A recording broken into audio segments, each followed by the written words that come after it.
Me queda en el presente de que he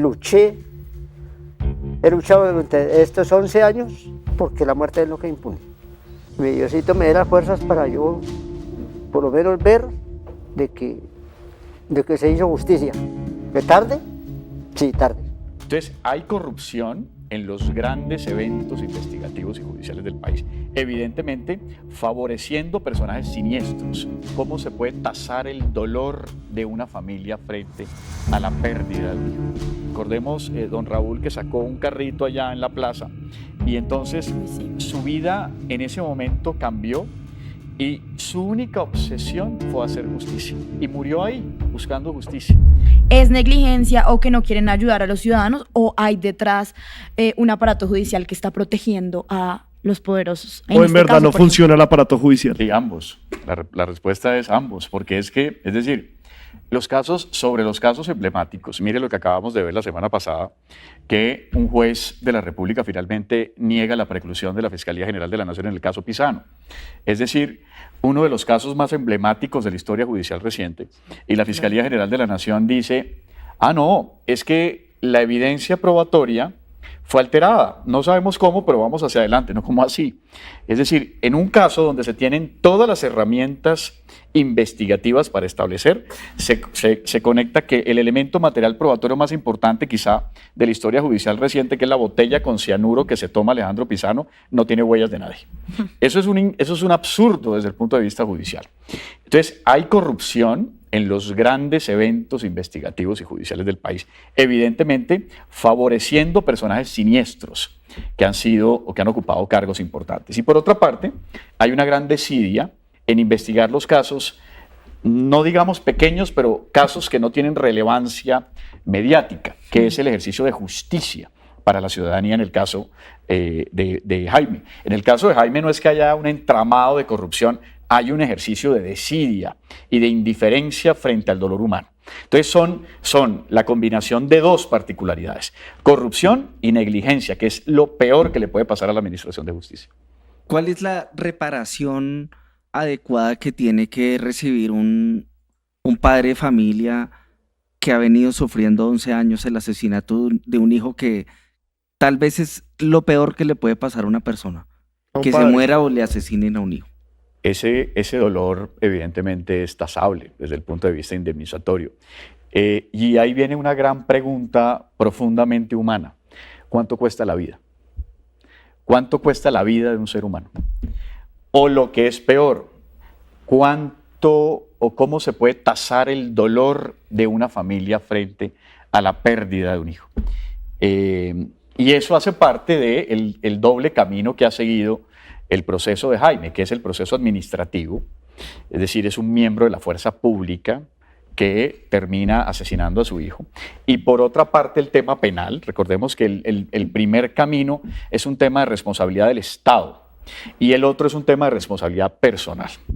Entonces, ambos caminos confluyen hacia un mismo objetivo. El proceso administrativo es un tema de reparación y el tema penal es un tema de responsabilidades penales. Entonces, para contestarle, Julián, esa tasación, o en esa tasación hay que advertir precisamente esos criterios de el dolor y la falta de justicia, además, durante tantos años, que ha generado adicionalmente un drama humano, porque entre otras cosas, lo que le pasa a las víctimas normalmente de estos hechos es que su vida termina anulándose hacia lo más evidente, y la gente termina abandonando hasta sus trabajos con el propósito de hacer justicia.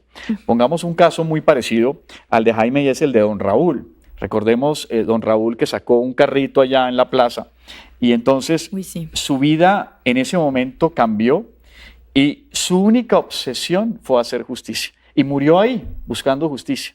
Entonces, esos casos emblemáticos lo que nos invitan a nosotros a interpretar es aquí en realidad hay que protegerlos y el Estado tiene que entender su responsabilidad. Y aquí, desde el punto de vista indemnizatorio, Julián, también hay un tema de que el Estado debe reparar esto.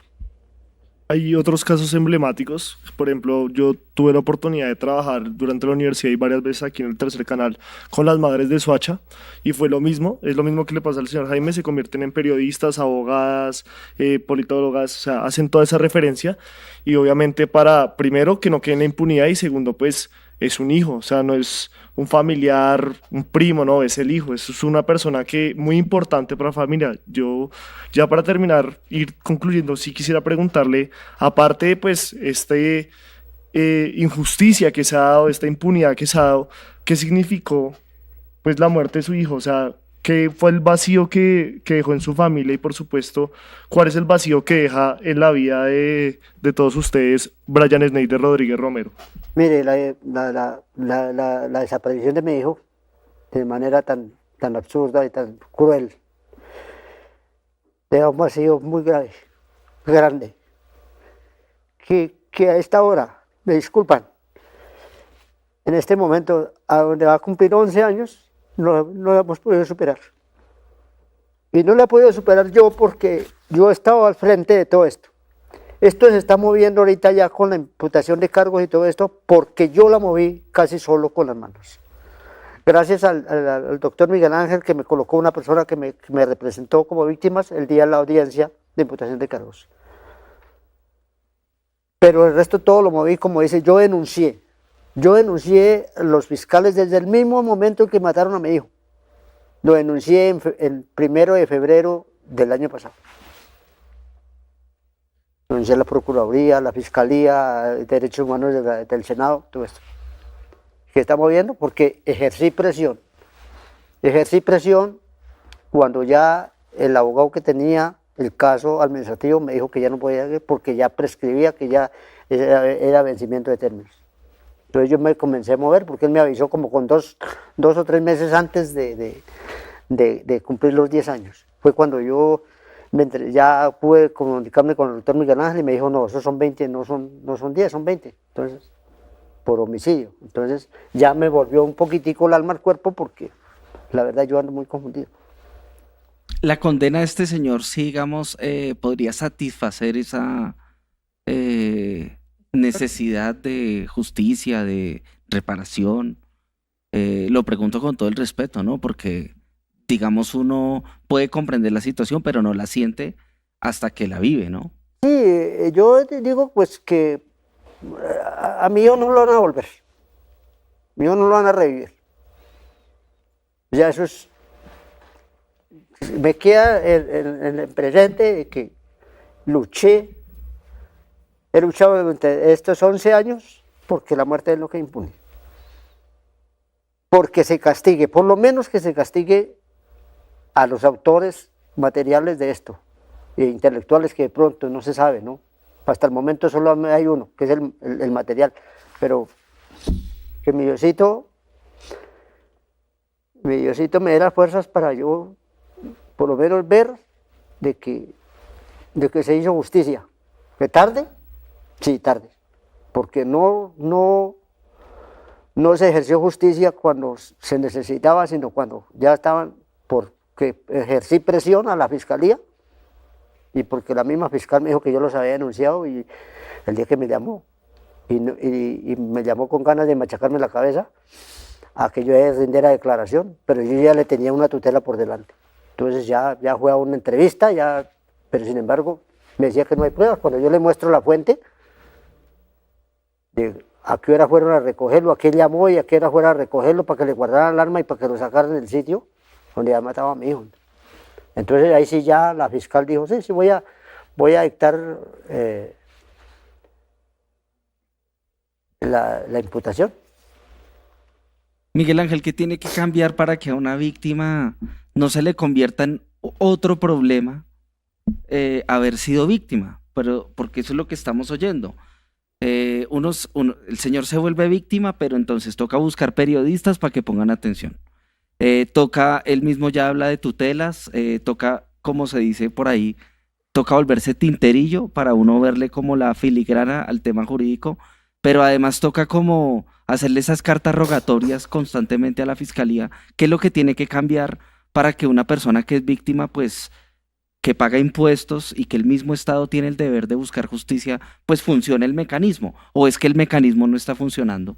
El mecanismo no funciona, el tema es estructural. Hay que humanizar el ejercicio de la acción penal, es decir, la Fiscalía General de la Nación.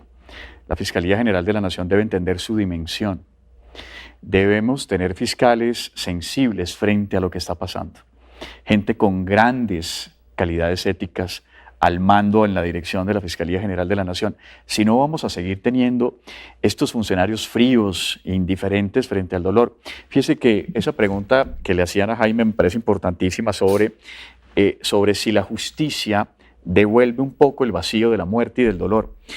Uno de los grandes círculos de violencia en este país es que al no haber justicia, la gente se queda con el dolor y simplemente tiene un odio incubado en el alma. Y ese es precisamente el círculo vicioso de la violencia. Como no hay justicia, la gente entonces asume la justicia en mano propia. Entonces tenemos esos círculos que no terminan. Por eso, desde el Estado o desde el gobierno, hay que darle a la justicia la dimensión que tiene. Y por ejemplo, uno de los grandes errores en todos los acuerdos, y vuelvo a repetirlo, a mí no me gustan los procesos de paz porque lo primero que se lastima es la justicia. A los grandes criminales deben someterse a la justicia. Eso tiene que hacer entonces una generalización. El gobierno y el Estado tienen el monopolio de la fuerza y tiene que someter a las organizaciones criminales y ponerlos a responder ante las autoridades. Como la justicia es el primer damnificado de todos estos ejercicios, el ciudadano, el común, se queda con el dolor y se queda con el odio. Y como no hay reparación, no hay verdad, no hay justicia, pues simplemente entonces se incuba nuevamente, como el huevo de la serpiente, el bicho de la venganza. Entonces, ¿qué pasa? Que cuando a Jaime, en este caso, un juez de la República le dice: la persona que acabó con la vida de su hijo tendrá una sanción penal. Eso no le devuelve a su hijo, eso no le cura su dolor, pero por lo menos, siente entonces Jaime que lo acompaña la administración de justicia y que hay un Estado comprometido. Y eso por lo menos le quita un peso adicional de resentimiento. Yo quiero hacer una pregunta, y es que con esta fiscal que el señor Jaime dice que le presentó las pruebas, que ella le hacía así con la silla, que ignoraba todo lo que le estaba diciendo, que estuvo detrás del caso 5 años, con estos funcionarios, ¿no pasa absolutamente nada? Pues hay que denunciarlos, claro que tiene que pasar. Hay que denunciarlos, precisamente porque es eso lo que nosotros le pedimos a la Administración de Justicia, un compromiso. No puede ser que un funcionario le dé la espalda, que haya una burla con relación a la investigación. Seguramente no habían órdenes a Policía Judicial. Los funcionarios tienen la obligación de tener elementos materiales probatorios. Ahorita se le hacía una pregunta a Jaime sobre y él advertía que la funcionaria le decía: es que no hay pruebas. ¿Y entonces por qué ahora sí hay pruebas? Es decir, la Fiscalía tiene hoy las mismas pruebas que tenía hace 11 años. ¿Por qué ahora sí hay imputación? Porque hubo una presión periodística, jurídica, que entonces apareció periodistas mediáticos, que aparecen unos abogados con ciertas influencias, y entonces ahí sí se mueve la Administración de Justicia. No, pues eso no es compromiso de nada. Aquí lo que necesitamos es que los funcionarios no tengan presión de ningún tipo y tomen determinaciones sobre la Administración de Justicia y le den respuestas a los ciudadanos de a pie. Entonces, claro que hay que denunciar a todos estos funcionarios negligentes, claro, que se vayan de la Administración de Justicia. Necesitamos gente comprometida. Sí. Bueno, pues el drama de las ejecuciones extrajudiciales ya pues se ha identificado, digamos, 6.402 casos que la Justicia Especial para la Paz ha determinado. Pero la dimensión de las ejecuciones extrajudiciales en Colombia realmente todavía no se ha escrito, si se tiene en cuenta todos estos procesos que no están, digamos, en esas cifras. Pero nosotros veíamos al exfiscal Francisco Barbosa presentando libros, lanzando libros, y cualquier, digamos, ciudadano dice: no, es que el esclarecimiento de la criminalidad en Colombia tiene una efectividad del 100%, porque es que los resultados que vino presentando este señor es que los homicidios están esclarecidos. Pero con el testimonio de don Jaime nos damos cuenta que hay una contradicción entre las cifras y los hechos, ¿correcto? Pero además esa es una de las grandes mentiras de Barbosa, porque esas cifras no son ciertas. Le fue re mal. Es decir, el hombre mejor preparado de la historia, que se autodenominaba él a sí mismo, terminó siendo un fiasco, porque además su fiscalía creo que ha sido una de las de mayor nivel de impunidad. De hecho, la Fundación Corporación para la Justicia sacó unos análisis mucho más objetivos que las cifras amañadas del fiscal Barbosa, que establecía que el 80% de las denuncias interpuestas por parte de ciudadanos del común quedaban archivadas. Y que de ese 20% que se iba a juicio finalmente, o de 10 procesos que iban a juicio, 7 perdía la Fiscalía General de la Nación. Sí. Es decir, unas cifras alarmantes sobre impunidad. Es decir, que esta ni fue la mejor fiscalía de la historia, ni este tipo es el hombre mejor preparado de la historia.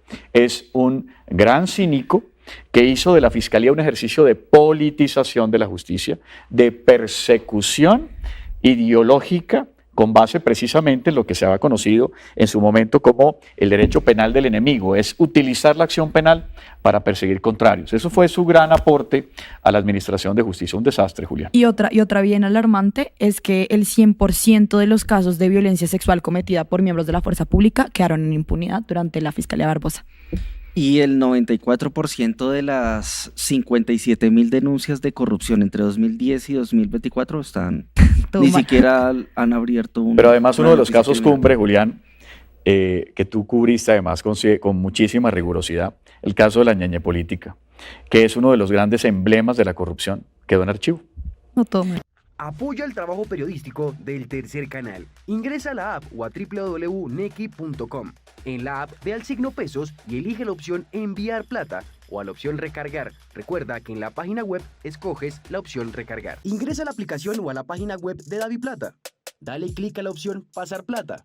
Elige la opción a otro DaviPlata. Llena los datos y digita el número de cuenta 304-271-5010. Continúa los pasos y confirma tu aporte. Y listo. Juntos visibilizamos la otra Colombia. Si te gusta nuestro contenido Y no quieres perderte nada de la agenda alternativa, suscríbete a nuestro canal y activa la campana de notificaciones. recuerda darle like a este video y por supuesto compartirlo con tus familiares, amigos y conocidos. Así juntos visibilizamos. La Colombia profunda. Recuerda, somos el Tercer Canal, la voz de los que no tienen voz.